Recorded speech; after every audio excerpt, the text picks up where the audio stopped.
अच्छा भाई, ये मई जून 2022 वाला पेपर है, इसको जरा देखें।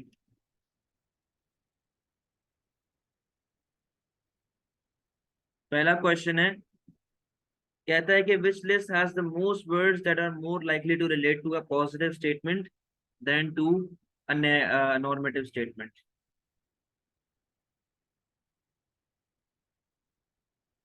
बोलता है which list has the most words that are more likely to relate to a positive statement than to a normative statement. Positive statement मतलब फैक्ट, नॉर्मेटिव स्टेटमेंट मतलब ओपिनियन। वो कहता है कि एक बात बताओ, ऐसी कौन सी लिस्ट ऑफ वर्ड्स है जो पहले आपके पास पॉजिटिव में आ रहे हैं, ना कि नॉर्मेटिव के अंदर आ रहे हैं। अब यहाँ पे देखो, मैंने आपको बताया हुआ है कि जो पॉजिटिव स्टेटमेंट होती है ये आपके पास होते हैं फैक्ट्स, ठीक है। और नॉर्मेटिव जो होती है वो आपके पास होती है ओपिनियन, सही है। तो इन सब में से देखो आपके पास फैक्ट्स वगैरह और एक्चुअल वगैरह इन सब के बारे में कहाँ पे बातें आ रही हैं। तो अब यहाँ पे सिर्फ इसके अंदर यहाँ पे लिखा हुआ है, देखो ये फैक्ट है, एक्चुअल है, टेस्टेबल है। मैंने आपको ये भी बताया हुआ है कि हम लोग पॉजिटिव स्टेटमेंट को टेस्ट भी कर सकते हैं, ठीक है। तो ये सारी चीजें हमारे पास उसके अंदर आ रही है। What is the main characteristic of a planned economy? All goods and services are produced by privately owned firms। भाई ये सारी की सारी फ्री मार्केट के अंदर होती है, प्लान्ड के अंदर नहीं होती। All goods and services are produced by state owned firms, बिल्कुल ठीक बात है। Privately owned firms produce private good and state owned firm produce public good, ये mixed economy के अंदर होता है। The price mechanism allocates scarce resources through the action of buyer and seller। बेटा प्राइस मैकेनिज्म सिर्फ और सिर्फ तब आता है जब हमारे पास फ्री प्रोड्यूसर्स भी बैठे हुए होते हैं, प्राइवेट प्रोड्यूसर्स भी बैठे हुए होते हैं। The economy produces combination of computers and food as shown on the diagram of a production possibility curve। If all available resources are used, which 2 points on the PPC diagram shows the maximum combination of computer and food that the economy will produce। तो भाई यहाँ पे तो देखो, जितना भी हम लोग जब पोटेंशियल पे ऑपरेट कर रहे होते हैं हम लोग बेस्ट होते हैं, ठीक है। ये औकात के बाहर है, ये हमारे पास इनएफिशिएंसी आ गई। तो आंसर क्या है, डब्ल्यू और एक्स, ए आंसर है आपके पास यहाँ पे। आगे आए। 4 students have to complete a table showing function of money। What which student is correct? भाई फंक्शन और कैरेक्टरिस्टिक के बारे में मैंने आपको डिफरेंस बताया हुआ है। फंक्शन का मतलब होता है मनी का काम क्या है, कैरेक्टरिस्टिक का मतलब होता है कि पैसा दिखता कैसा है।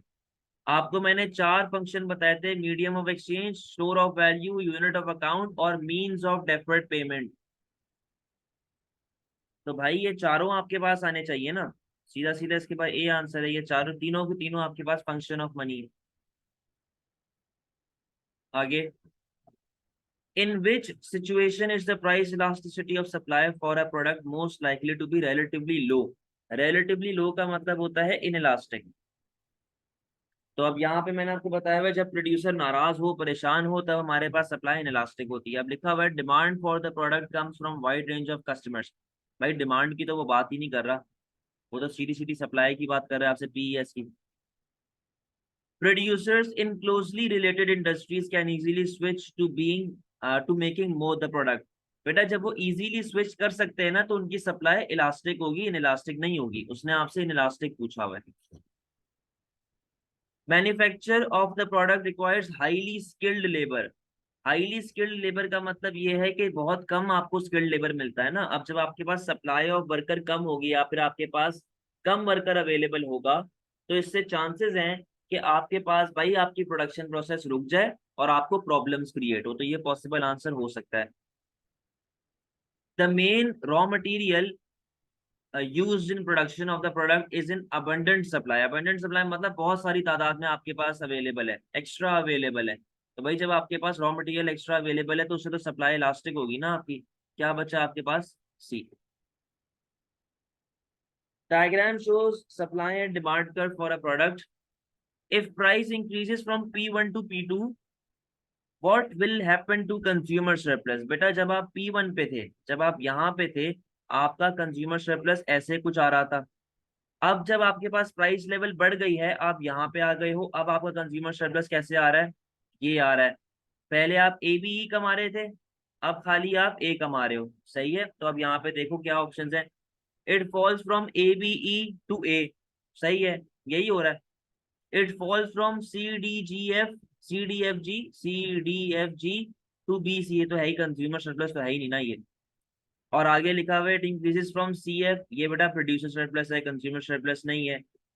बी आंसर आपके पास आ जाए, सॉरी ए आंसर आपके पास आ जाए। What can be concluded about the roles of demand and supply in a free market? Demand supply आपके पास किस तरीके से अफेक्ट करती है फ्री मार्केट के अंदर? They allocate resources to greatest needs. They ensure that goods and services are distributed equally. They are both significant in setting market prices, or they ensure that everyone can benefit from the good or service provided. अब मेरी बात सुनो बेटा, demand सिर्फ और सिर्फ need की नहीं होती, डिमांड वांट की भी होती है, पहली बात।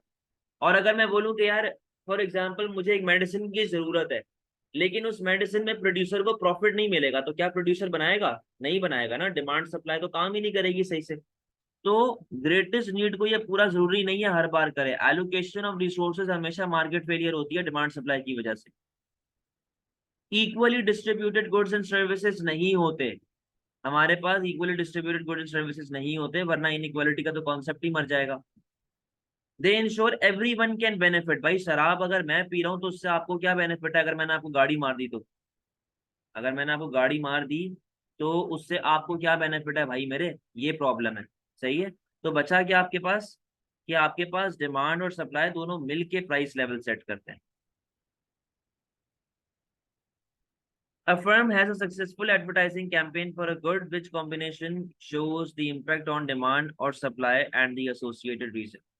बोलता है एडवर्टाइजिंग कैंपेन उसने सक्सेसफुल की है, तो बोलता है कि भाई ये हमारे पास क्या कौन सी ऐसा कॉम्बिनेशन है जो बता रहा है कि आपके पास इम्पैक्ट आ रहा है एसोसिएटेड और रीजन के साथ। देखो पहला वाला बोलता है a leftward shift in goods demand curve as increasing advertisement cost raises the price of the product and reduces its demand.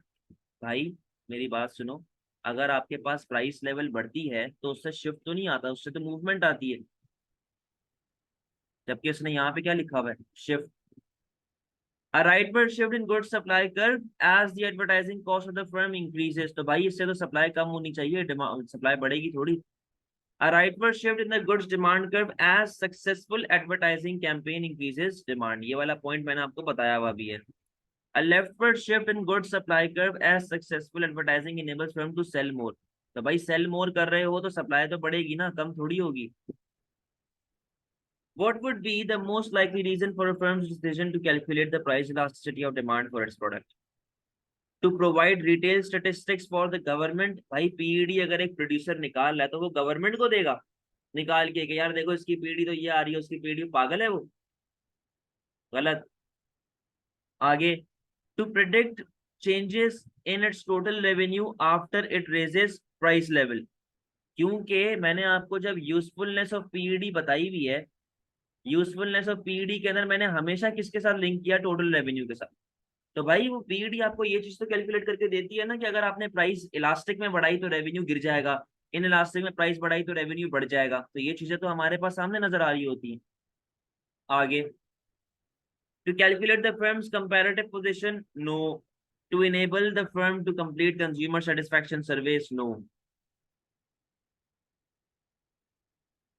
इधर आए question number 10, the cross elasticity of demand of good S with respect to the price of good P is positive 1.5। Positive का मतलब क्या है बेटा? ये कौन सा गुड है? सब्स्टिट्यूट, ठीक है। XCD of good S with respect to the price of good R is complement, ठीक है, क्योंकि वो माइनस के अंदर आ रहा है। और demand of good P with respect to R is वापस से कॉम्प्लीमेंट। अब आओ, what can be concluded about goods PRS? तो भाई आपको मैंने लिख के दे दिया ना यार, सीधा सीधा ऊपर देखो, हमारे पास एस और पी जो है क्या है? एस और पी जो है सब्स्टिट्यूट है, तो सब्स्टिट्यूट वाले आंसर होंगे, ये दोनों को काट दो। पी एंड आर कॉम्प्लीमेंट्स, ये लो लिखा हुआ है यहाँ पे, सही है, ये कहानी आपने करनी है इसमें। Which combination of events is most likely to leave the demand curve for a normal good in the same position? यानी कि डिमांड कर्व नॉर्मल गुड का ना हिले, वो अपनी जगह पर ही बैठा रहे, सही है। तो अब यहाँ पे आए, a decrease in consumer income and an increase in the price substitute good. अच्छा मैंने डिमांड को नहीं हिलाना, यहाँ पे प्राइस आ गई, यहाँ पे मेरे पास क्वांटिटी आ गई, ये मेरे पास नॉर्मल डिमांड कर्व है, ठीक है। अच्छा, बोलता है a decrease in consumer income, तो उससे तो डिमांड मेरी कम हो जाएगी, सही है। फिर बोलता है an increase in the price of substitute, यानी कि पेप्सी ने अपनी प्राइस बढ़ा दी तो लोग वापस से कहाँ जाना शुरू कर देंगे, कोक पे। तो कोक की डिमांड वापस से राइज हो गई, मैं वापस से किधर आ जाऊंगा, अपने ओरिजिनल पॉइंट के ऊपर। तो ए आपका आंसर हो सकता है। बी के ऊपर आओ। बी बोलता है डिक्रीज इन कंज्यूमर इनकम, यानी कि आप पीछे आ गए, and an increase in the price of good, तो भाई उससे तो फिर इसी कर्व के मूवमेंट आएगी ना, शिफ्ट थोड़ी आएगा कोई। आगे आए। An increase in consumer income, सही है जी, राइट वर्ड चला गया। And increase in the price of substitute good, तो भाई ये तो और आगे चला जाएगा। An increase in consumer income, right word चला गया। Increase in the price of good, तो भाई वो इसी कर्व के ऊपर मूवमेंट करेगा, शिफ्ट नहीं आएगा। तो आंसर आपके पास कौन सा है, ए। उसने बोला अपने हिलाना नहीं है ओरिजिनल डिमांड कर्व से उसको।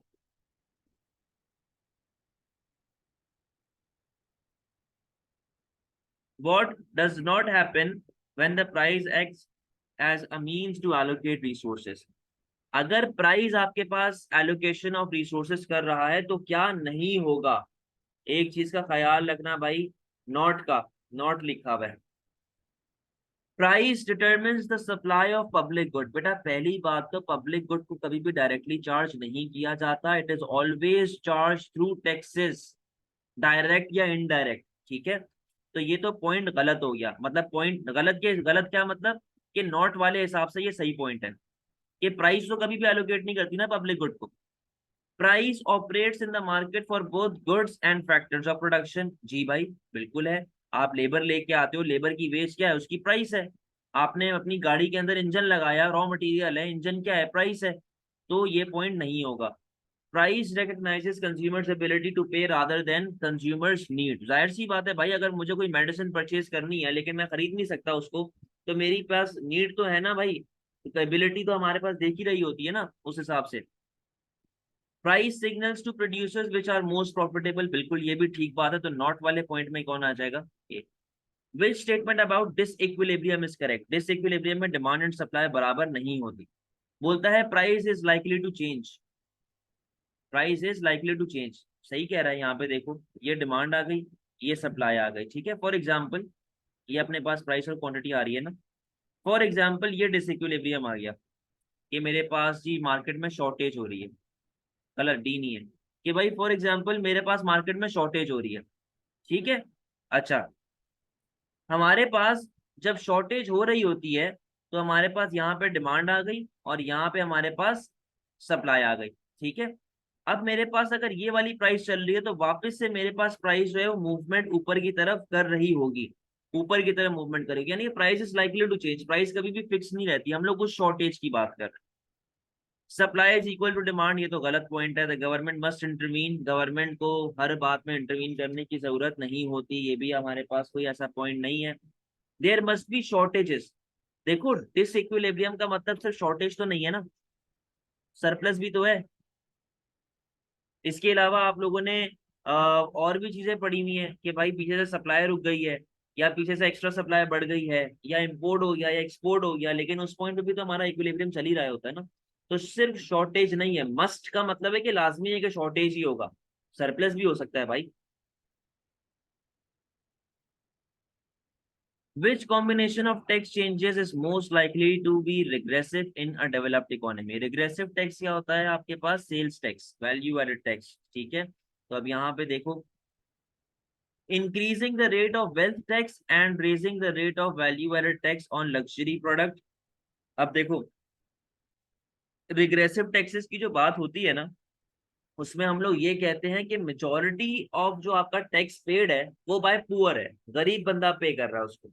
अब लग्जरी प्रोडक्ट की अगर मैं बात करूं, फॉर एग्जांपल आईफोन की बात करूं, 3 लाख का फोन है, 3.5 लाख का फोन है, गरीब बंदा तो अफोर्ड नहीं कर सकता ना उसको, तो गरीब बंदा उस पर टैक्स भी नहीं पे करेगा।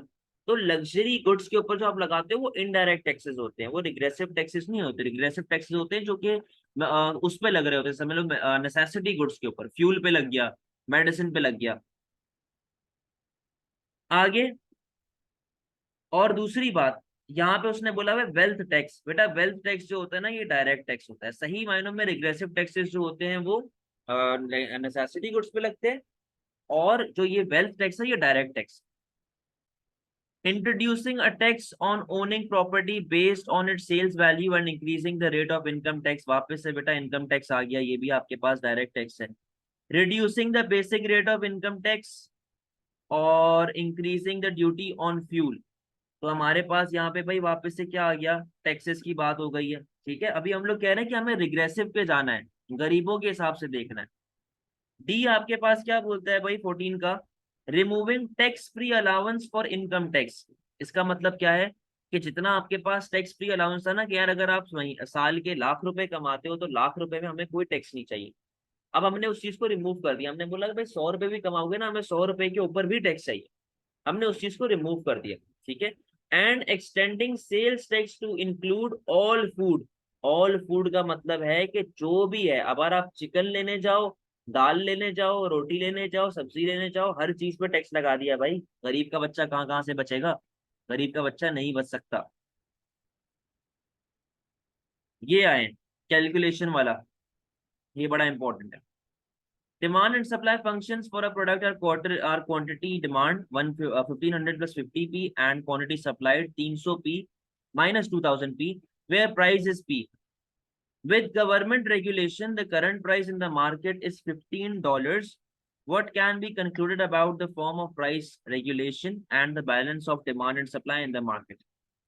देखो, पागलों की तरह जरा अक्लमंद मत बनना। मुझे पता है आप में से कुछ लोग 15 को इसके अंदर पुट कर दोगे और 15 को इसके अंदर पुट कर दोगे और पता नहीं कौन सी वैल्यू निकाल के बैठ जाओगे। भाई ऐसे नहीं होगा। पहले आपको बेसिक इक्विलिब्रियम बनाना पड़ेगा कि बेसिक इक्विलिब्रियम हमारे पास क्या चल रहा है। Demand is equal to supply. Demand हमारे पास है 1500 plus 50p is equals to 300p minus 2000। ठीक है, तो अब आपने इसको जरा देखो, 2000 उधर अपना चला गया तो ये हो गया 3500 और ये अपने पास हो गया 250p। सही है, अब जरा कैलकुलेट कर लो क्या आंसर आ रहा है, पी प्राइस क्या आ रही है आपके पास।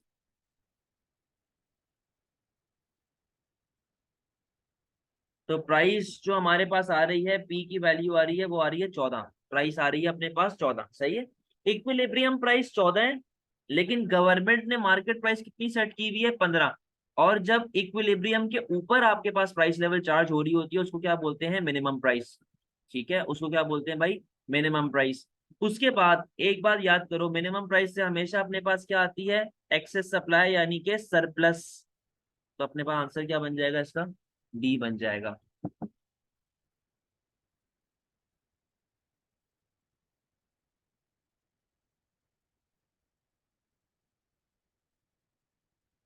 To improve the air quality for its citizens, a government introduces a subsidy for the producers of cars powered by batteries charged from electricity supply. What are the likely effects of this subsidy on the price and sales of electricity? अब देखो, उसने ऐसी गाड़ियां बनाई हैं, ऐसी गाड़ियां बनाई हैं जिसकी वजह से आपके पास जो हम लोग उसको यूज करेंगे बैटरी से और बिजली से। तो भाई बिजली और गाड़ी की प्रोडक्शन, ये दोनों क्या बन गई, ये दोनों की दोनों बढ़ गई, बन गई है कॉम्प्लीमेंट्री गुड्स। सही है, कॉम्प्लीमेंट्री गुड। मैं यहाँ पे कार का कर्व बना रहा हूँ जरा, यहाँ पे आ गई प्राइस, इधर आ गई क्वांटिटी। ठीक है, डिमांड सप्लाई, ये प्राइस चल रही थी, ये क्वांटिटी आ रही थी। सही है, ये कार की हमारे पास आ रही है। गवर्नमेंट ने आपको दी सब्सिडी, सब्सिडी से आपकी सप्लाई एस से S1 आ गई, आपके पास क्वांटिटी Q से Q1 और प्राइस लेवल P से P1। तो भाई अगर कार बिजली का कॉम्प्लीमेंट्री गुड है, कार की प्राइस कम होगी, तो बिजली यानी कि इलेक्ट्रिसिटी की डिमांड पे क्या इफेक्ट पड़ेगा, इलेक्ट्रिसिटी की डिमांड बढ़ जाएगी। अब यहाँ पे उसकी डिमांड बढ़ा के देख लो, आपके पास ये प्राइस थी, आपके पास ये क्वांटिटी थी, इलेक्ट्रिसिटी की हमारे पास डिमांड बढ़ेगी डी से D1, तो भाई प्राइस पे क्या इफेक्ट आएगा, प्राइस भी बढ़ रही है, और क्वांटिटी पे क्या इफेक्ट आएगा, क्वांटिटी भी बढ़ रही है, दोनों चीजें राइज हो रही है। What is definitely not involved when a transfer payment is made? Not involved when a transfer payment is made. भाई गवर्नमेंट आपको ईडी देती है, यही है ना, गवर्नमेंट आपको ईडी देती है। गवर्नमेंट ने आपको चेक दे दिया, बैंक डिपॉजिट होता है। गवर्नमेंट ने कैश दे दिया, होता है। गवर्नमेंट खुद दे रही होती है, गवर्नमेंट भी होती है। क्या चीज ट्रांसफर पेमेंट के अंदर नहीं होती, प्रोडक्शन ट्रांसफर पेमेंट के अंदर नहीं होती है। आगे आओ।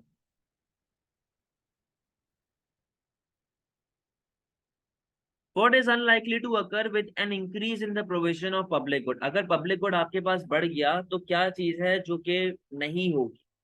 सबसे पहले लिखा हुआ है कंज्यूमर नॉन एक्सक्लूडेबिलिटी। भाई नॉन एक्सक्लूडेबिलिटी तो नेचर है ना उसका, वो तो लाजमी होगा भले कुछ भी हो जाए। इम्प्रूव यूज ऑफ रिसोर्सेज, जब गवर्नमेंट पब्लिक गुड को पढ़ाएगी, आप लोग A2 के अंदर भी पढ़ोगे गवर्नमेंट इंटरवेंशन इन माइक्रो इकोनॉमिक्स के अंदर, कि इससे भी हमारे पास एफिशिएंसी इंप्रूव होती है रिसोर्सेज की। अपॉर्चुनिटी कॉस्ट, बिल्कुल हमारे पास जो है वो होगी, क्योंकि अगर मैं रोड बना रहा हूँ, मैं स्कूल बना सकता था, मैं हॉस्पिटल बना सकता था।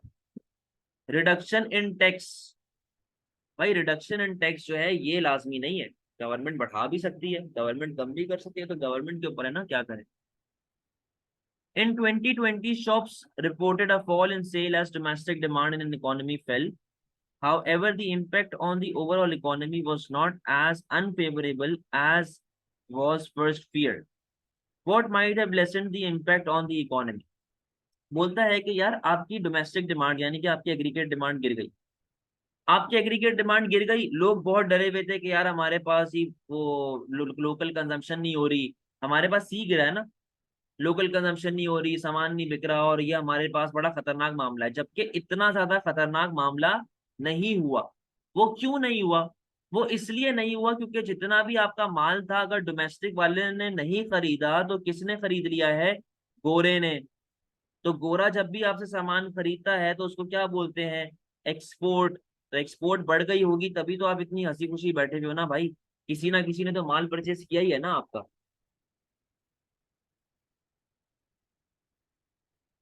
टैक्सेस इंक्रीज, एक अभी आंसर आया है टैक्सेस इंक्रीज।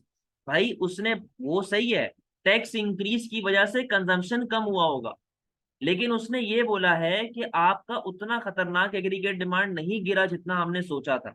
भी बता दो, आपका इतना खतरनाक एग्रीगेट डिमांड नहीं गिरा जितना हमने सोचा था। सही है, यही चीज बी के अंदर है। भाई हमारे पास कंजम्पशन गिर रहा है तो एग्रीगेट डिमांड तो गिर रहा है, लेकिन अगर मैं इंपोर्ट करूंगा तो एग्रीगेट डिमांड तो और ज्यादा गिरेगा ना भाई, ये स्टेटमेंट तो पढ़ो ना यार। However, the impact on the overall economy was not as unfavorable as was first feared. आगे आओ। What does a trade weighted exchange rate attempt to take account of? कि हमारे पास ट्रेड वेटेड जो एक्सचेंज रेट होता है उसके अंदर हम लोग मतलब दो कंट्रीज को कंपेयर करो, जैसे हम लोग कहते हैं ना कि पाकिस्तान को हम लोग यूएस के साथ कंपेयर कर रहे होते डॉलर्स को, कि भाई हमारा इतना बिलियन का रिजर्व रह गया या फिर हमारे पास इस तरह के हिसाब किताब। तो भाई पहली बात तो एक्सचेंज रेट में टर्म्स ऑफ ट्रेड का तो काम ही नहीं है। International trade as a proportion of countries national income, भाई वो ट्रेडिंग की बात हो रही है, एक्सचेंज रेट की बात नहीं, हम लोग एक्सचेंज रेट की बात कर रहे हैं। The relative value of international trade done with countries trading partners, भाई क्या लिखा हुआ है? relative value. वैल्यू का मतलब है एक्सचेंज रेट, ठीक है। The size of countries current account surplus या डेफिसिट, उसका भी एक्सचेंज रेट से कोई लेना देना नहीं होता। आगे आए। What will lead to an improvement in the terms of trade? Terms of trade का मतलब होता है export price over import price multiply by, export price बढ़ा दो या इंपोर्ट प्राइस कम कर दो, आपके पास टर्म्स ऑफ ट्रेड इंप्रूव हो जाएगा। यहाँ पे आप देख लो किधर आपके पास ज्यादा से एक्सपोर्ट प्राइस बढ़ रही है और कहाँ से कम से इंपोर्ट प्राइस अपने पास कम हो रही है। डी आंसर है आपके पास यहाँ पे। The diagram shows annual inflation rate in an economy, हमारे पास रेट ऑफ इन्फ्लेशन है, ईयर हमारे पास गिवन है। What can be deduced from the graph? The price of goods and services fail between 2013 and 2014। तो भाई आप यहाँ पे देखो 2013 और 2014 बोल रहा है इन दो टाइम पीरियड के बीच में प्राइस लेवल गिरी है, जबकि मैंने पहले भी बताया हुआ है कि ये डिसइंफ्लेशन वाला पार्ट है। प्राइस लेवल सिर्फ यहाँ पे गिरा है, इसके अलावा और कहीं नहीं गिरा, ठीक है। डिसइंफ्लेशन टुक प्लेस बिटवीन 14 एंड 15, गलत। 14 और 15 के बीच में बेटा डिफ्लेशन आ रहा है, डिसइंफ्लेशन नहीं आ रहा। The purchasing power of money increase between 14 and 15, हाँ यहाँ पे आओ। कह रहा है कि 2014 और 2015 के बीच में मनी की परचेजिंग पावर राइज हो गई, क्योंकि आपके पास क्या होगा? डिफ्लेशन। आपके पास प्राइस लेवल गिर रही है, ठीक है, आपके पास प्राइस लेवल गिर रही है, तो आपके पास जब प्राइस लेवल गिरेगी तो उसकी वजह से आपके पास purchasing power of money rise होती है, ठीक पॉइंट है। The cost of living fell between from 2016 and onward, गलत भाई, ये तो कंटिन्यूसली बढ़ता जा रहा है, तो कॉस्ट ऑफ लिविंग बढ़ती जा रही है। अहमद कौन से एमसीक्यू की बात कर रहे हो भाई आप?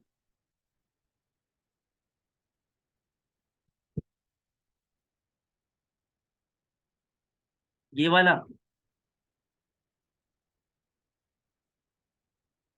भाई इंपोर्ट तो सस्ती होती है लेकिन उसका एक्सचेंज रेट से क्या काम है? हम तो एक्सचेंज रेट में वैल्यू की बात करते हैं ना भाई। आगे आए।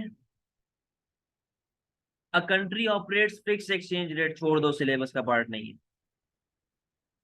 The table gives the table gives different combination of possible values of a country's price elasticity of demand for export and price elasticity of demand for import following the devaluation of the country's currency, under which combination of elasticities would the country's balance of payment on the current account will worsen। आप लोगों को मैंने depreciation या devaluation की diagram बना के दिखाई भी है। और ये जो हमारे पास एक जे टाइप का कर्व बन रहा होता है ना, जब जे कर्व बनता है तो भाई ये हमारे पास डेप्रिसिएशन में डिवैल्यूएशन वाला पार्ट है, यानी कि ये आपके पास शॉर्ट रन में इलास्टिक डिमांड होती है तो आपको डेफिसिट जा रहा होता है। लेकिन लॉन्ग रन में जब डिमांड इलास्टिक होती है आप सरप्लस में चले जाते हो। उसने आपसे क्या पूछा हुआ है? डेफिसिट का पूछा हुआ है। तो दोनों डिमांड और सप्लाई दोनों की डिमांड क्या होनी चाहिए? In elastic. A small country imposes no tariffs and has a perfectly elastic supply on smartphones from the rest of the world. Which statement is correct about the imposition of tariff? बोलता है कि आपके पास supply कर जो है ना perfectly elastic supply करता है, ठीक है। तो बोलता है कि भाई अगर टैरिफ लग भी गया तो उससे आपके पास क्या अफेक्ट आएगा? The domestic demand for smartphone will rise, the domestic price for smartphone will rise, the government will lose tax revenue, the supply of import will increase। मेरी बात सुनो। पहली बात तो आपके पास टैरिफ लग गए, सही है, अगर वो, अच्छा क्या बोलता है, हाँ, अगर वो टैरिफ लगा देता है, आपके पास टैरिफ लग गए, तो टैरिफ लगने से आपकी डिमांड डोमेस्टिक वाले की जो है वो क्या होगी भाई? हमारे पास राइज हो रही होगी। तो ये हमारे पास पॉसिबल आंसर हो सकता है, domestic demand for smartphone will rise. नहीं, गलत है। उसने ये बोला भाई डोमेस्टिक डिमांड, उसने ये तो नहीं बोला ना कि producer will switch to domestic producers to buy mobile phones, उसने ये तो नहीं बोला। उसने बोला डोमेस्टिक डिमांड राइज हो जाएगी, बढ़ जाएगी मोबाइल फोन्स के लिए। सी बोलता है the government will lose tax revenue, भाई टैरिफ लगाएगा तो टैक्स रेवेन्यू तो मिलेगा ना। Supply of import will increase, माल महंगा होगा तो आप और सप्लाई जो है वो किस तरीके इम्पोर्ट क्यों करेंगे भाई?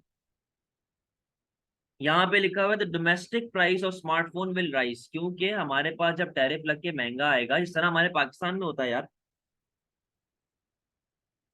महंगा आएगा तो हम लोग उसको महंगा बेचेंगे। तो यही तो कहानी अब तक चल रही है। अभी आपके पास मोबाइल फोन की प्राइस कम हो गई है, लेकिन अगर आप अभी मार्केट जाओगे वो आपको पुराने रेटों पे बेचेगा, बोलेगा भाई हमारा माल आया हुआ है इतने पे, तो प्राइस तो वही है ना। इन अ recent year, Japanese car manufacturer agreed to limit exports of car to the US, which is the form of protectionism।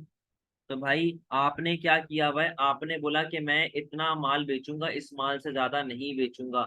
अब एक कोटा इंपोर्ट पे लगता है भाई, कोटा इंपोर्ट के ऊपर लगता है। इसको हम लोग बोलते हैं वॉलंटरी एक्सपोर्ट रिस्ट्रेंट। अगर मैं फॉर एग्जांपल 500 मोबाइल फोन बनाता हूं, मैंने बोला मैं सिर्फ 100 एक्सपोर्ट करूंगा, 400 अपने मुल्क में बेचूंगा। आप खुद आगे बढ़ रहे हो, बोले मैं रुक रहा हूं, मैं नहीं बेच रहा आगे। कोटा, टैरिफ, एम्बार्गो, ये सब इंपोर्ट पे लगता है, एक्सपोर्ट पे नहीं लगता।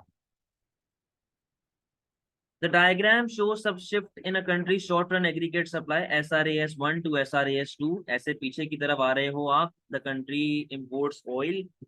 Why might an increase in the world price of oil have caused this shift? आप SRAS1 से SRAS2 की तरफ आ गए हैं, तो भाई हमारे पास जब प्राइस लेवल बढ़ा है तो उससे क्यों ऐसा शिफ्ट आया होगा? लॉजिकल सी बात है, ऑयल आपके लिए क्या है? ऑयल आपके लिए एक रॉ मटेरियल है, ठीक है। अगर आपकी कॉस्ट ऑफ प्रोडक्शन राइज होती है तो आपकी एग्रीगेट सप्लाई पे क्या इफेक्ट आएगा? कम हो जाएगी। पढ़ो। Rise in the inflation as expected, तो भाई एस आर ए एस कम होने की वजह से इन्फ्लेशन आया है। इन्फ्लेशन की वजह से एसआरईएस नहीं पीछे गया। आगे, consumers face a fall in their disposable income. Disposable income में कमी नहीं आती है इन्फ्लेशन की वजह से, रियल इनकम में कमी आती है।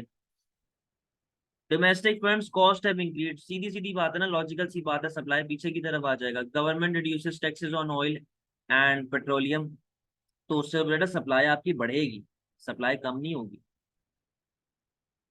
What if decrease will help to reduce rate of inflation, अगर इसको कम कर दें तो रेट ऑफ इन्फ्लेशन को भी ये हमें कम कर देगा। भाई पहले ए वाले को छोड़ दो, बी पे आओ। डायरेक्ट टैक्सेस कम करोगे तो उससे आपकी इनकम बढ़ जाएगी, इनकम बढ़ेगी तो कंजम्पशन बढ़ेगी, एग्रीगेट डिमांड बढ़ेगी, इन्फ्लेशन यानी कि प्राइस लेवल बढ़ना स्टार्ट हो जाएगा। जबकि हमें क्या करना है, इन्फ्लेशन को कंट्रोल करना है। एक्सचेंज रेट कम करोगे तो उससे आपकी एक्सपोर्ट्स बढ़ना स्टार्ट होंगी, आपका एग्रीगेट डिमांड बढ़ेगा, आपके पास प्राइस बढ़ेगी।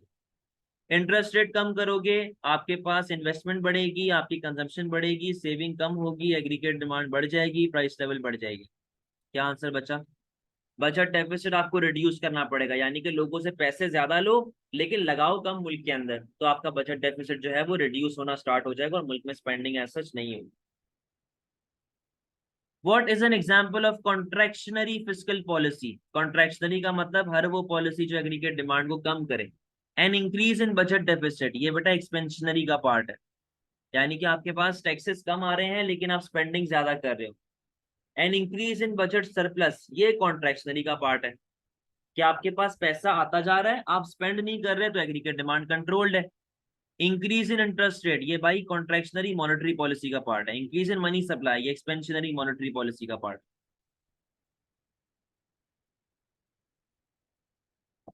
A country with low unemployment and a managed floating exchange rate, ये भी आपके सिलेबस में नहीं है। Had a persistent current account deficit on the balance of payment, क्योंकि मैनेज फ्लोटिंग की बात हो रही है ना। Which policy to reduce this deficit is most likely to keep unemployment low but cause inflation? अच्छा, बोलता है कि आपके पास डेफिसिट चल रहा है, आपने डेफिसिट को कम करना है, खत्म करना है, तो एक बात बताओ, ऐसी कौन सी पॉलिसी है जो कि आपकी अनएम्प्लॉयमेंट भी कम से कम रखे, यानी कि आपकी एग्रीगेट डिमांड को बढ़ा दे, प्लस लेकिन उसकी वजह से जाहिर सी बात है इन्फ्लेशन तो होगी, तो एग्रीगेट डिमांड बढ़ेगा तो इन्फ्लेशन तो आएगी। अब मेरी बात सुनो, बी बोलता है हायर टैक्सेस, उससे एग्रीगेट डिमांड कम होती है जबकि हमें एग्रीगेट डिमांड बढ़ानी है। हायर इम्पोर्ट टैरिफ, इससे भी हमारे पास एग्रीगेट डिमांड जो है वो, हायर इम्पोर्ट टैरिफ हमारी एग्रीगेट डिमांड बढ़ेगी। हाँ, हमारी एग्रीगेट डिमांड जो है वो बढ़ेगी क्योंकि आपके पास एक्सपोर्ट बढ़ेगा और आपके इम्पोर्ट जो है वो कम हो जाएगा ना। सही है, देखते हैं इसको भी। हायर इंटरेस्ट रेट, इससे आपका एग्रीगेट डिमांड कम होता है जबकि हमें एग्रीगेट डिमांड को बढ़ाना है। डेप्रीसिएटिंग इट्स करेंसी, अब देखो मेरी बात सुनो, डेप्रीसिएटिंग ऑफ करेंसी से दो तीन जगहों पे अफेक्ट आएगा। पहला अफेक्ट कहाँ पे आएगा, आपकी कंजम्पशन बढ़ेगी डोमेस्टिक। दूसरा इफेक्ट क्या आएगा, आपकी एक्सपोर्ट्स बढ़ेंगी। तीसरा इफेक्ट क्या आएगा कि आपकी इंपोर्ट्स कम हो जाएंगी। सही है। अब इस वाले ऑप्शन के अंदर तीन जगहों पे अफेक्ट आ रहा है और इस वाले ऑप्शन के अंदर सिर्फ एक या दो जगह पे अफेक्ट आ रहा है, तो ज्यादा अफेक्ट जो है वो उसकी वजह से आ रहा है, तो इसका आंसर जो है हमारे पास ए बन जाए। कोई मसले वाली बात तो नहीं।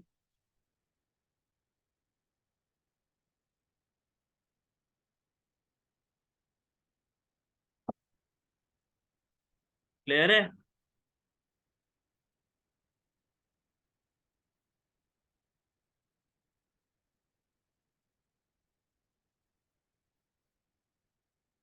चलें, अल्लाह हाफिज।